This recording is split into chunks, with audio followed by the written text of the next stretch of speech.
হযরত আবু মুসা আশআরী রাদিয়াল্লাহু বলেন নবী করিম সাল্লাল্লাহু আলাইহি সাল্লাম একবার আমার দিককে পাঁচটি কথা ইরশাদ করিলেন। নাম্বার 1, আল্লাহ তাআলা ঘুমায় না এবং ঘুমানো তাহার মর্যাদার উপযোগীও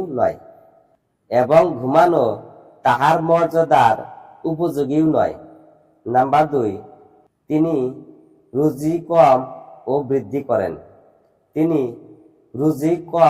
ও বৃদ্ধি করেন। নাম্বার 3, তাহার নিকট রাত্রের আমল দিনের আমলের পূর্বেই পৌঁছিয়া যায়।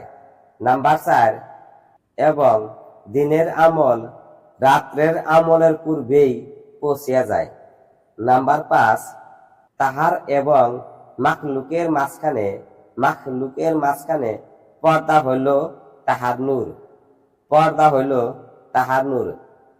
তিনি যদি ওই পর্দা উঠাইয়া দেন, তবে আপন মাখলুকের যে পর্যন্ত তাহার দৃষ্টি যাইবে, তাহার পবিত্র